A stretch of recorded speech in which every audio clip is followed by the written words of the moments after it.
ಬರೀ ಸುಮ್ಮನೆ ಕೂತಿರೋದು, ಬರೀ ನದಿ ಹರ್ಕೊಂಡು ಹೋಗ್ತಾ ಇರುತ್ತೆ, ಜನ ಸ್ನಾನ ಮಾಡ್ತಿರ್ತಾರೆ, ದೋಣಿ ಕೂಡ ಹೋಗ್ತಿರುತ್ತೆ. ಒಂದು ಅರ್ಧ ಗಂಟೆ ಕನಸು ಇರ್ತಿದ್ದೆ. ಆಮೇಲೆ ಗುರುನಾಥ ಮನೆಗೆ ಹೋಗ್ತಲೇ ಇರ್ತಿದ್ವಲ್ಲ, ಒಂದು ದಿವಸ ಕೇಳಬೇಕು ಅಂತ ಮನಸ್ಸು, ಯಾರಿಗೂ ಹೇಳಿತ್ತಿಲ್ಲ ನಾನು. ಮನಸ್ಸಲ್ಲಿ ನದಿ ಜನಗಳು ಸ್ನಾನ ಮಾಡ್ತಿರ್ಬೇಕಾಗಿ ಬೀಳ್ತಿದ್ದೆ ಅಂದರು. ಹೌದು ಸರ್, ಮತ್ತು ದೋಣಿಗಳೆಲ್ಲ ಓಡಾಡ್ತೀವಿ ಸರ್. ಸುಮ್ಮನೆ ಕೂತಿರ್ತೀಯ, ಒಂದು ಅರ್ಧ ಗಂಟೆ ಬೀಳುತ್ತೆ, ಎಚ್ಚರ ಆಗ್ತಲ್ವನೇ ಅಂತಂದು. ಅಗ್ಲಕ್ಕದಿಲ್ಲ ನದಿ ಅಂತ. ಹೌದು ಸರ್. ಸರಿ, ಎಲ್ಲರದು ಊಟ ಆಯಿತು. ಊಟ ಆಗಿಲ್ಲ ಆದಮೇಲೆ ನಾವು ಹುಡುಗರು ಕರೆಕ್ಟಾಗಿ 5 ಜನ ಇದ್ವಿ, 6 ಎಲೆ ಹಾಕಿದ್ವಿ. ಹೋಗಿ ಎದುರುಗಡೆ ನಿಂತ್ಕೊಳ್ತಿದ್ದಂಗೆ, ಬಂದ್ರಯ್ಯ ಆಯ್ತಾನೆ ಅದು ಜಯಂತಿ ಅಂತ. ಹ್ಞೂ ಗುರುಗಳೇ, ಪಾಯಸ ತುಂಬ ಅದ್ಭುತವಾಗಿತ್ತು ಕಣೆ.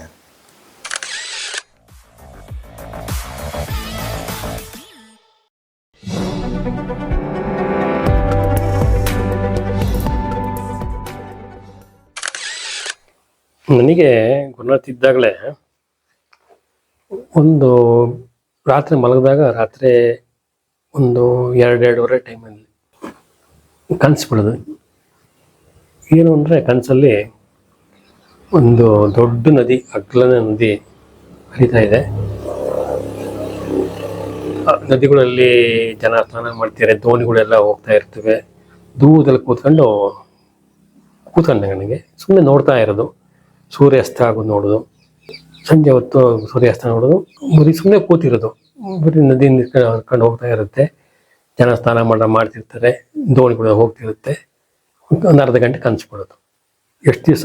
15-20 ದಿವಸ ಬಿತ್ತು ಕನಸು, ಪ್ರತಿದಿನ ಬರೀ ನದಿ ಕನಸು. ದೊಡ್ಡ ಅಗಲವಾದ ನದಿ, ಶಾಂತವಾಗಿ ಹರಿತಾ ಇದೆ. ರಭಸ ನಮ್ಮ ದಕ್ಷಿಣ ಭಾರತ ನದಿಗಳು ಶಾಂತವಾಗಿ ಹರಿತಾ ಇದೆ. ನದಿ ನೀರಲ್ಲಿ ಕೆಲವರು ಸ್ನಾನ ಮಾಡ್ತಿರ್ತಾರೆ, ಇದು ಮಾಡ್ತಿರ್ತಾರೆ, ದೋಣಿಗೆಲ್ಲ ಅಡ್ಡಾಡ್ತಿರುತ್ತೆ ಅಂತ ಕನಸು. ಸುಮ್ಮನೆ ಕೂತಿರ್ತಿದ್ದೆ, ಕನಸು ಬಿಡೋದು. ಒಂದು ಅರ್ಧ-ಮುಕ್ಕಾಲು ಗಂಟೆ ದಿನ ಅದೇ ಕನಸು ರಿಪೀಟ್ ಆಗ್ತಾ ಬರ್ತಿತ್ತು. ಆಮೇಲೆ ಯಾರಿಗೂ ಹೇಳಲಿಲ್ಲ, ಇನ್ನೇನು ಬರೀ ನದಿ ಕನಸು ಬಿಡ್ತಿದ್ದಿಲ್ಲ, ನನಗೂ ನದಿಗೂ ಏನು ಸಂಬಂಧ ಅಂತ ಅಂದ್ಕೊಂಡು ಇರ್ತಿದ್ದೆ. ಆಮೇಲೆ ಗುರುನಾಥ ಮನೆಗೆ ಹೋಗ್ತಲೇ ಇರ್ತಿದ್ವಲ್ಲ, ಒಂದು ದಿವಸ ಕೇಳಬೇಕು ಅಂತ ಮನಸ್ಸು, ಯಾರಿಗೂ ಹೇಳಿತ್ತಿಲ್ಲ ನಾನು. ಮನಸ್ಸಲ್ಲಿ ಕೊಟ್ಟಿಗೆಯಲ್ಲಿ ಕೂತಿದ್ರು. ಆಮೇಲೆ ಅಲ್ಲಿಗೆ ದನಿಂಗ್ ಕೊಟ್ಟಿಗೆ ಎಲ್ಲ ಕ್ಲೀನ್ ಮಾಡಿತ್ತು. ಅಲ್ಲಿಗೆ ಒಂದು ಹಾಸಿಗೆ ಹಾಸ್ಕೊಂಡು ಮಲ್ಕೊಂಡು ಚಾಪೆ ಹಾಕೊಂಡು ಮಲ್ಕೊಂಡಿದ್ರು. ಅಲ್ಲಿಗೆ ಹೋದು, ಪಕ್ಕದೆಲ್ಲ ಕೂತ್ಕೊಂಡು, ಆಮೇಲೆ ಕೈ ಒತ್ತಾ ಕೂತ್ಕೊಂಡಿದ್ದೆ. ನನ್ನ ಫ್ರೆಂಡ್ ಯಾರ ಕಾಲು ಒತ್ತಾ ಇದ್ದ. ಜನ ಇದ್ದರು. ಆಮೇಲೆ ಚೂರು ಕಮ್ಮಿ ಆದಮೇಲೆ ಏನೇ ಸಮಾಚಾರ ಅಂದರು. ಏನಿಲ್ಲ ಸರ್ ಅಂದೆ. ನನಗೆ ಹೇಳೋದು ತಗೋಕ, ಹೇಳಿಕೆ ಜನ ಇದ್ದಾರೆ, ಅಕ್ಕಪಕ್ಕ ಇದ್ದಾರೆ ಅಂತ ಸಂಕೋಚ. ಏನೇ ಹೇಳಯ್ಯ ಅಂತಂದ್ರು. ಏನಿಲ್ಲ ಸರ್, ಒಂದು ಕನಸು ಬೀಳ್ತಿತ್ತು ಸರ್, ಬೀಳ್ತಾ ಇದೆ, ಏನು ಅರ್ಥ ಆಗ್ತಿಲ್ಲ ಸರ್. ಏನು ನೀರಿನ ಕನಸು ಬೀಳ್ತಿದೆಯೇ ಅಂತಂದ್ರು ಅವರೇ. ನಾನೇನು ಹೇಳಿತ್ತಿಲ್ಲ. ಹೌದು ಸರ್, ಒಂದು ನದಿ ನೀರನೆಯ ಜನಗಳು ಸ್ನಾನ ಮಾಡ್ತಿರ್ಬೇಕಾಗಿ ಬೀಳ್ತಿದೆ ಅಂದರು. ಹೌದು ಸರ್, ಮತ್ತು ದೋಣಿಗಳೆಲ್ಲ ಓಡಾಡ್ತೀವಿ ಸರ್. ಸುಮ್ಮನೆ ಕೂತಿರ್ತೀಯ, ಒಂದು ಅರ್ಧ ಗಂಟೆ ಬೀಳುತ್ತೆ, ಎಚ್ಚರ ಆಗ್ತಲ್ವನೇ ಅಂತಂದು. ಅಗ್ಲಕ್ಕದಿಲ್ಲ ನದಿ ಅಂತ. ಹೌದು ಸರ್, ಅದು ಎಷ್ಟು ದಿವಸದಿಂದ ಬೀಳ್ತಿದೆ? ಒಂದು 15-20 ದಿವಸದಿಂದ ಬೀಳ್ತಾ ಇದೆ ಸರ್. ಆಮೇಲೆ ಸ್ವಲ್ಪ ಸುಮ್ಮನೆ ಆದರು, ಏನು ಮಾತಾಡಲಿಲ್ಲ. ಕೈ ಕೊಡಿ ಅಂದರು. ಕೈ ಕೊಟ್ಟೆ. ಡಾಕ್ಟ್ರು ನಾಡಿ ಹಿಡಿತಾರಲ್ಲ, ಆ ಥರ ನಾಡಿ ಹಿಡಿದು ಒಂದು 2 ನಿಮಿಷ ನೋಡಿರಿಗೆ ಅಂದ್ಬಿಟ್ಟು, ಒಂದು 2 ನಿಮಿಷ ನೋಡಿರು. ಆಮೇಲೆ ಮಕ್ಕ ನೋಡಿರು ಅನ್ಸುತ್ತೆ. ಸ್ಕ್ಯಾನ್ ಆಗ್ಬಿಡ್ತು. ನಮ್ಮದು ಹಿಂದಿನ ಜನ್ಮ, ಮುಂದಿನ ಜನ್ಮದಲ್ಲಿ ಆಗುತ್ತೆ ಗುರುನಾಥರಿಗೆ. ಅದೇನು ಅಯ್ಯ ನನಗೆ ಹೆದರ್ಕೋಬೇಕಣೆಯ, ಇದು ಪೂರ್ವ ಜನ್ಮದ ವಾಸನೆ ಕಣೆಯ ಅಂದರು. ಏನು ಸರ್ ಇದು ಪೂರ್ವ ಜನ್ಮದ ವಾಸನೆ? ನೀನೇ ಹಿಂದೆ ಕಾಶಿಲಿದ್ದೆ ಕಣೆಯ, ಹಿಂದಿನ ಜನ್ಮದಲ್ಲಿ ಅಂತ. ಹೌದು ಸರ್ ಅಂದೆ. ಹೌದಾ ಸರ್ ಅಂದೆ. ಕಣೆಯ, ಬನಾರಸಿ ಹಿಂದೂ ಯೂನಿವರ್ಸಿಟಿ ಇದೆಯಲ್ಲ, ಅದೆಲ್ಲ ಲೈಬ್ರರಿನ ಇದ್ದೆ ಕಣೆಯ. ಎಸ್ ಹೇಳನೆ ಅಂದರು. ಬೇಡ ಸರ್ ಅಂದೆ. ನಾವು ಕೃಪಲಕ್ಕೆ ಹೋಗಲ್ಲ, ನಿನಗೇನಾಯಿತು?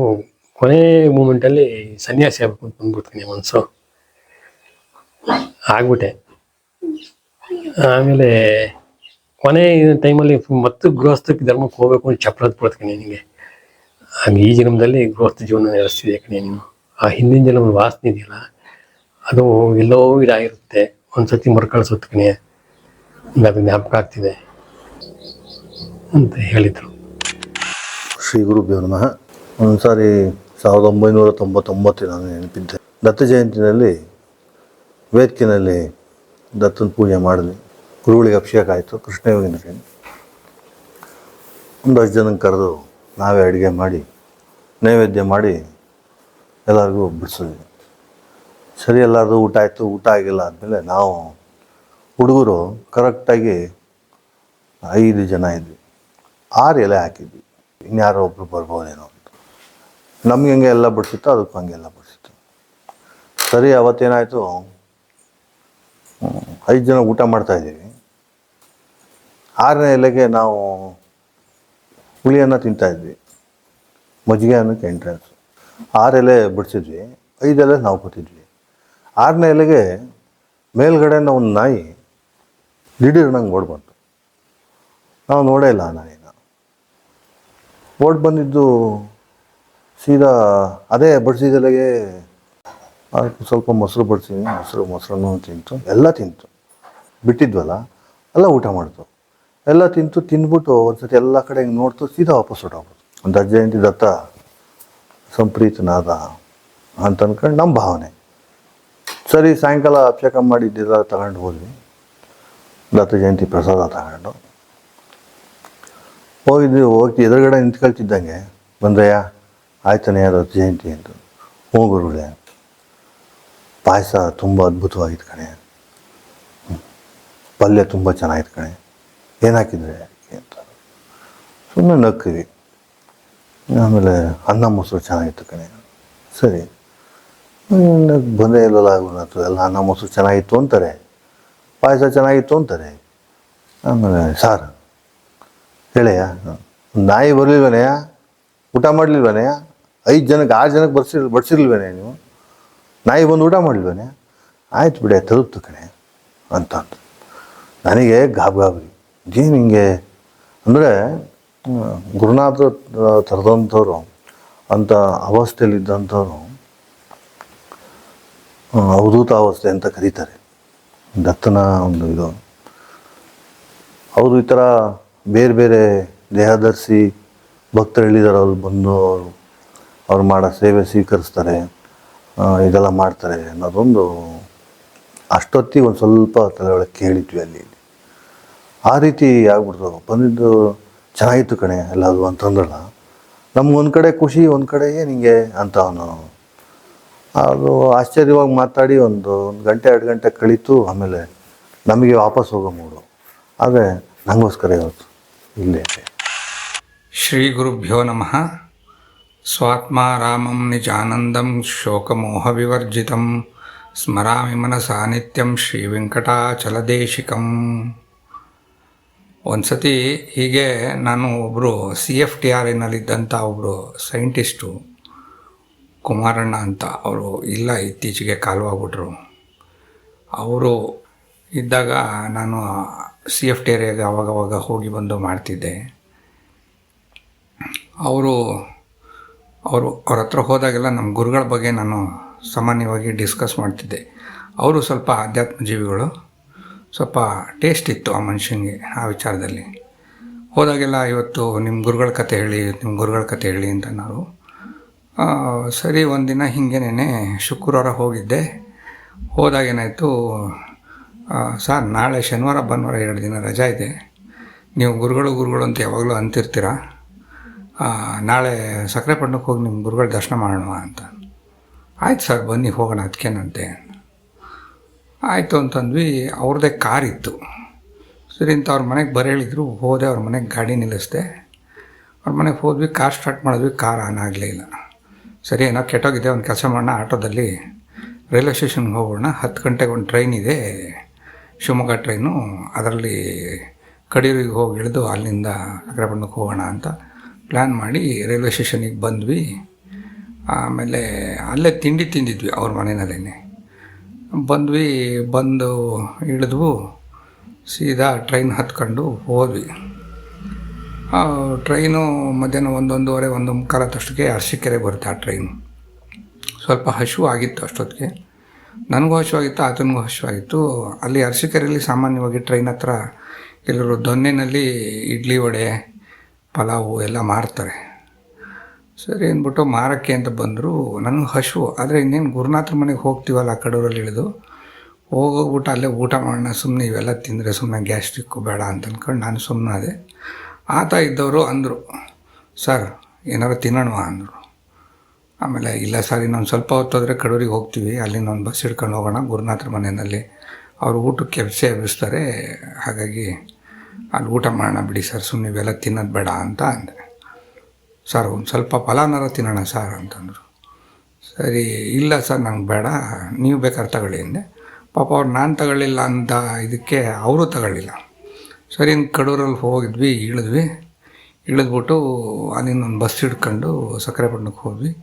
ಗುರುಗಳ ಮನೆಗೆ ಹೋದರೆ ತುಂಬ ಜನ ಇದ್ದರು. ಹೋದ್ವಿ, ನಮಸ್ಕಾರ ಮಾಡಿದ್ವಿ. ಆಮೇಲೆ ಅವ್ರೂ ನಮಸ್ಕಾರ ಮಾಡಿದ್ರು. ಅಲ್ಲಿ ಗುರುಗಳದ್ದು ಹಾಲಲ್ಲಿ ಬಲಗಡೆ ಒಂದು ಜಾಗ ಇದೆ, ಒಂದು ಸಣ್ಣ ರೂಮ್ ಥರ. ಹೋಗ್ತಿದ್ದಂಗೆ ಎಂಟ್ರೆನ್ಸಲ್ಲಿ ಎಡಗಡೆ ಒಂದು ರೂಮ್ ಇದೆ.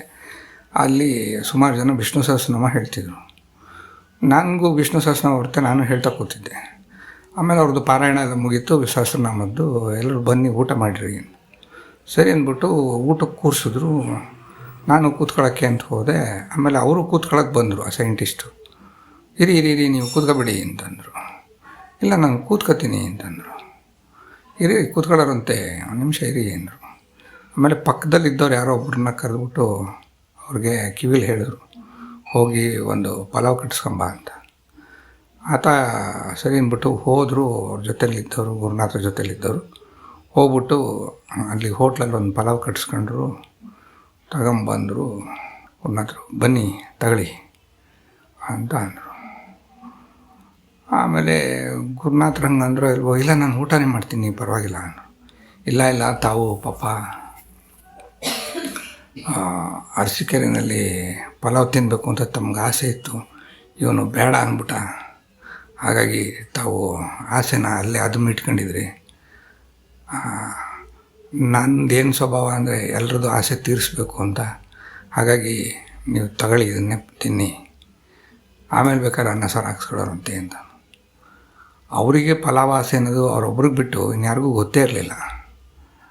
ನನಗೂ ಕೂಡ ಗೊತ್ತಿರಲಿಲ್ಲ. ಗುರುನಾಥರಿಗೆ ಗೊತ್ತಾಗಿ ಅವ್ರಿಗೆ ಪಲಾವ್ ತಿನ್ನಿ ಅಂತ ಹೇಳಿ ಕೊಟ್ಟಿದ್ದರು. ಅವರು ಮೊದಲನೇ ದಿನ ಅದನ್ನು ನೋಡೇನೇ ಅವ್ರಿಗೆ ಪರಮಾಶ್ಚರ್ಯ ಆಗೋಯಿತು. ಜೊತೆಗೆ ಅವರನ್ನು ಮೊದಲನೇ ಸತಿ ಭೇಟಿ ಮಾಡಿದಾಗಲೇ ಗುರುನಾಥರು ಅವರನ್ನು ಬರಬೇಕು ಸೈಂಟಿಸ್ಟ್ ಸಾಹೇಬರು ಅಂತ ಕರೆದುಬಿಟ್ಟಿದ್ರು.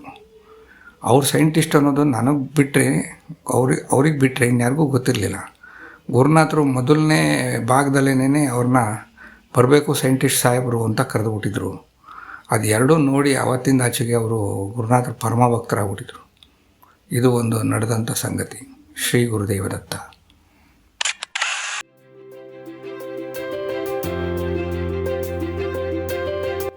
ದಯಮಾಡಿ ಲೈಕ್ ಮಾಡಿ, ಶೇರ್ ಮಾಡಿ, ಸಬ್ಸ್ಕ್ರೈಬ್ ಮಾಡಿ, ಮರೆಯದೆ ಬೆಲ್ ಬಟನ್ ಒತ್ತಿ. ಧನ್ಯವಾದಗಳು.